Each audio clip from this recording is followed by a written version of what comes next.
Marina 그림이죠.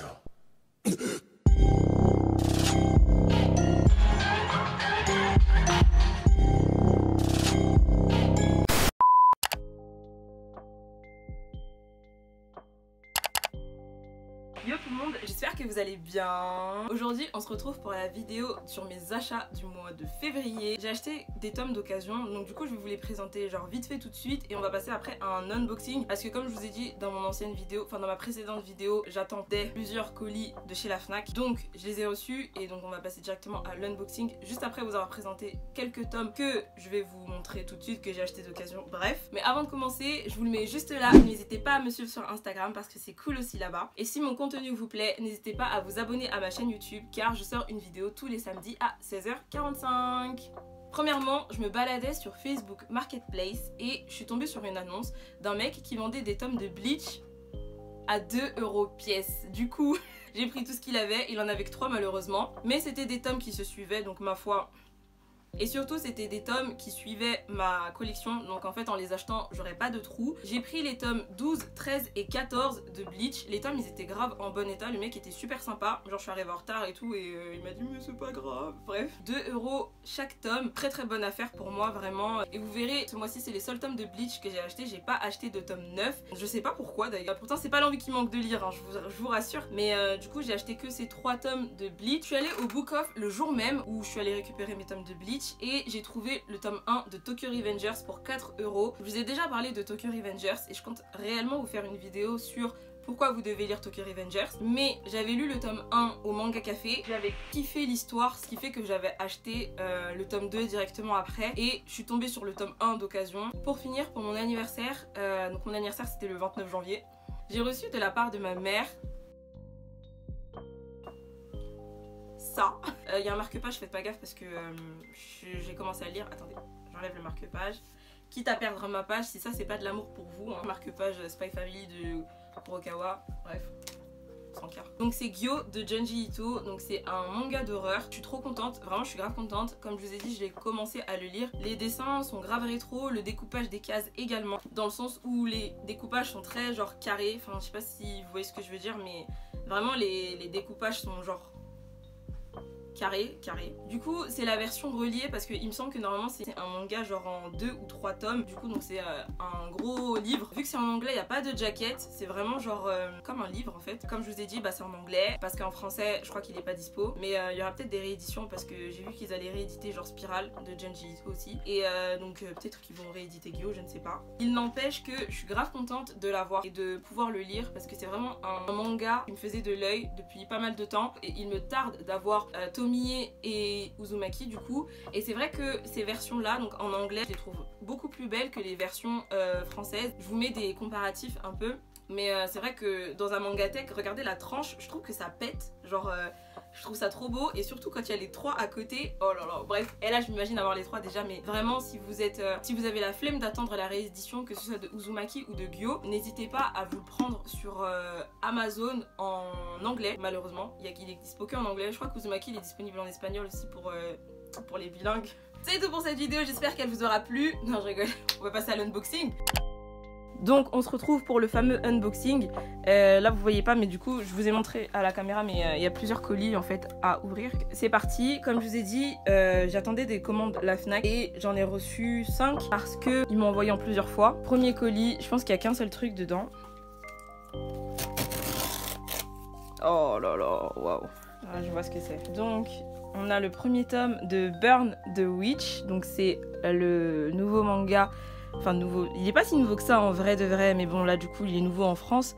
Nouveau manga de Tite Kubo, l'auteur donc de Bleach, mais ça je vous apprends rien parce que c'est écrit noir sur blanc littéralement sur la jaquette. Attendez, je crois qu'on a un petit poster. Alors, je sais pas c'est qui les persos, je les connais pas du coup.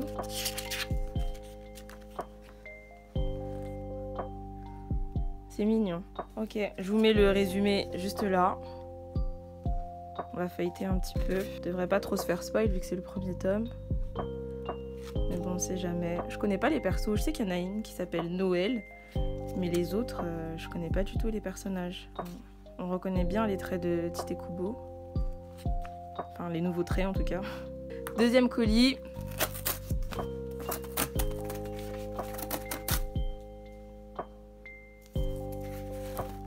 Oh, oh. Il y avait que ça dedans. J'ai commandé les 2 premiers tomes de Mon colloque d'enfer, qui est un shoujo par Keiko Iwashita, comme vous pouvez le voir écrit juste ici. C'est le pack découverte de chez Pika, donc 1 pour 2. Il est sous blister, je vais l'ouvrir tout de suite. Donc la jaquette du premier et celle du deuxième. J'ai beaucoup entendu parler de ce personnage, donc c'est Matsunaga je crois. Je vous mets le synopsis juste là. On va vous checker les dessins ensemble.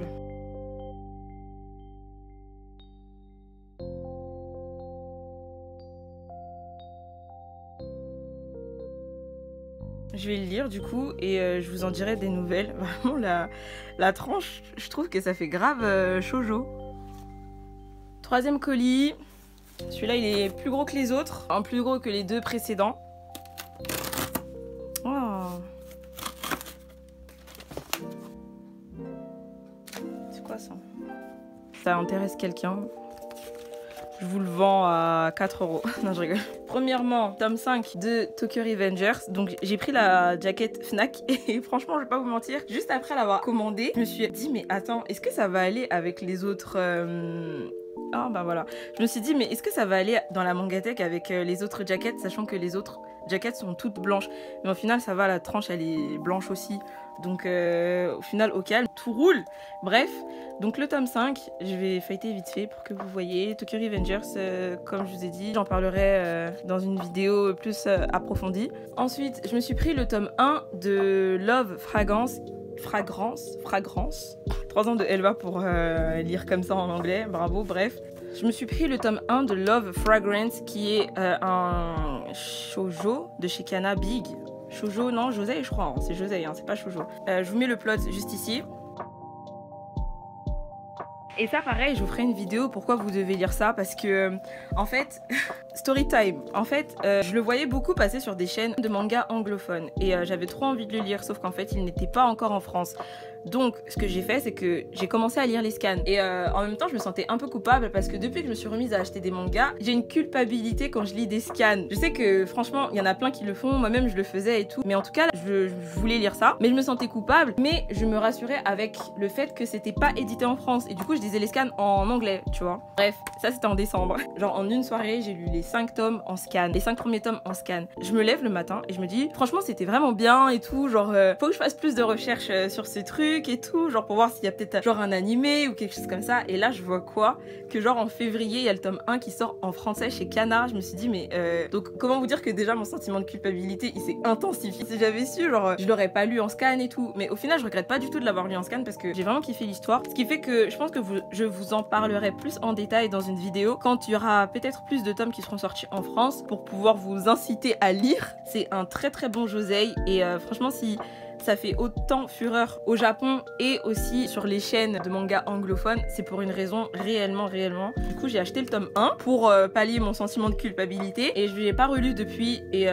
j'attends du coup que les 6 premiers tomes sortent en France pour pouvoir continuer ma lecture. Lisez Love Fragrance, vraiment, lisez ça, vraiment c'est archi bien. Ensuite, on a les 2 derniers tomes de A Silent Voice, donc paru chez Kiun. Voilà, je vais pas vous présenter parce que j'en ai déjà beaucoup parlé sur ma chaîne, notamment sur mes premières vidéos. J'en parlais vraiment beaucoup et là je vais enfin pouvoir finir l'histoire. Du coup j'ai hâte quoi. Je vous montre la première page.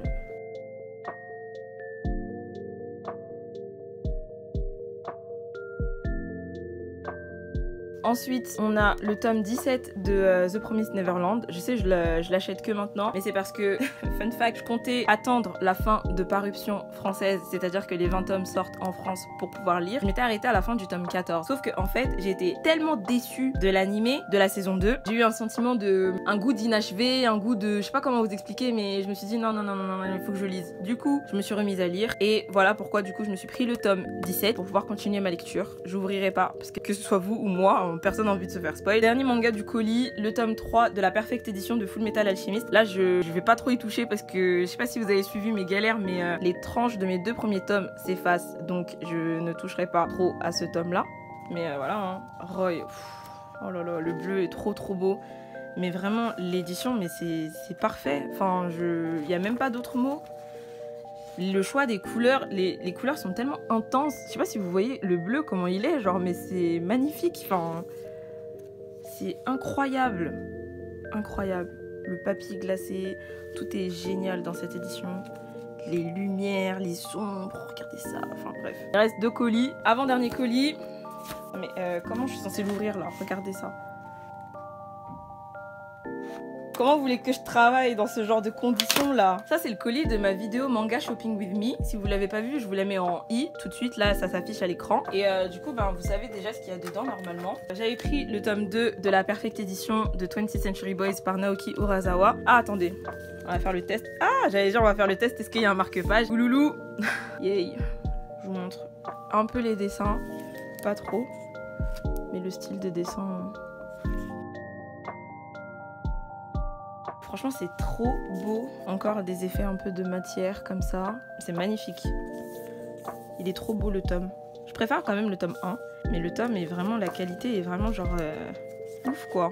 Pareil, j'ai hâte de le lire. Je pense pas que je le lirai ce mois-ci parce que j'ai d'autres lectures du coup. Et c'est le genre de truc où quand je le lis, je suis concentrée dedans. Je peux pas lire autre chose en même temps. Vraiment, je vous le conseille parce que l'histoire est grave prenante. Vraiment, je vous conseille 20th Century Boys. Si vous connaissez pas encore ou si vous en avez juste entendu parler et que vous savez pas si vous devez vous lancer, vraiment, moi je vous le dis, je vous le conseille. Il est vraiment bien. J'ai lu que le premier tome de la Perfect Edition, donc je crois qu'il y a 3 tomes. Dans un tome, 3 ou 2 tomes, je crois qu'il y a 3 tomes parce que vu l'épaisseur de ça là, je sais pas en fait. J'ai pas envie de dire de bêtises, mais j'ai lu le premier tome de la Perfect Edition et vraiment j'ai kiffé et à tel point que du coup je me suis pris le tome 2. Après les tomes ils sont à 16 €, mais vraiment ça vaut le coup pour la qualité physique du manga et la qualité genre le manga est grave bien. Bref. Ensuite on a le premier tome de Killing Stalking qui est un webtoon, un yaoi. Ah mais ça se lit comme ça? Ah ouais, bah ça se lit comme ça. Je vous mets le résumé juste là. C'est ma pote qui me l'a conseillé de base et quand je connais même pas l'histoire pour vous dire, mais je sais que c'est un truc un peu dérangeant, un truc de psychopathe. De toute façon vous voyez bien le titre, hein, Killing Stalking. Ça c'est la première page, je vous la montre. Comme ça vous voyez les dessins. Et pareil j'ai hâte de le lire, hein. C'est drôle parce que du coup derrière regardez ce qu'ils font et devant regardez ce qu'ils font, genre c'est totalement différent. Et j'aime bien genre parce que on dirait vraiment qu'il y a vraiment des éclaboussures de sang sur la jaquette. Je sais pas si vous voyez genre mais ça brille. Et pour finir, oh, mais wesh. Non. Non mais attendez, c'est quoi ça? Regardez ma main par rapport au tome.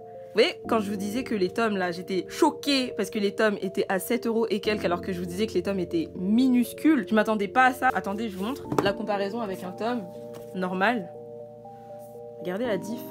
Mais j'avoue, ils sont épais. Moi, je sais pas quoi penser de ça. Hein. Vraiment, je ne sais pas quoi penser de la taille. Donc, ouais, non mais je comprends pas. Je vous mets le résumé là. Je vous conseille de mettre pause. Je vous montre les dessins vite fait. Ça pareil, je sais que c'est un manga d'horreur un peu dérangeant. Je sais que c'est un manga d'horreur un peu dérangeant, mais je sais pas exactement de quoi ça parle vraiment. Donc j'ai hâte de lire aussi, de me mettre dans une ambiance pour pouvoir le lire correctement. Dernier colis, c'est mon assistante qui va l'ouvrir. Du coup, je sais déjà ce qu'il y a dedans, étant donné que j'ai ouvert les autres, enfin qu'on sait ce qu'il y avait dans les autres. Le seul gros truc qu'il y a dedans, c'est pour ma soeur. Et moi, j'ai un seul petit truc, donc on va l'ouvrir tout de suite.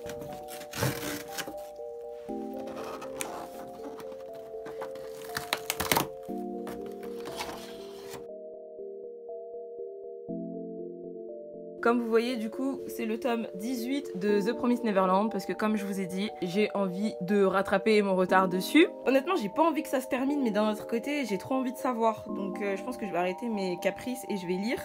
Donc voici ce qu'il y avait dans mes 5 colis la Fnac.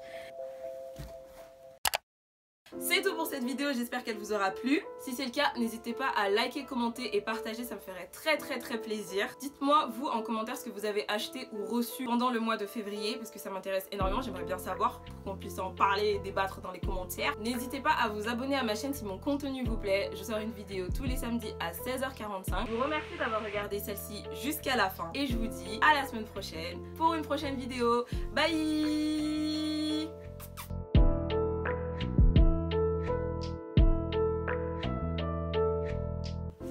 Non mais c'est ridicule. Regarde Sarah, regarde le tome quand il est minuscule. Non mais vraiment, c'est incroyable.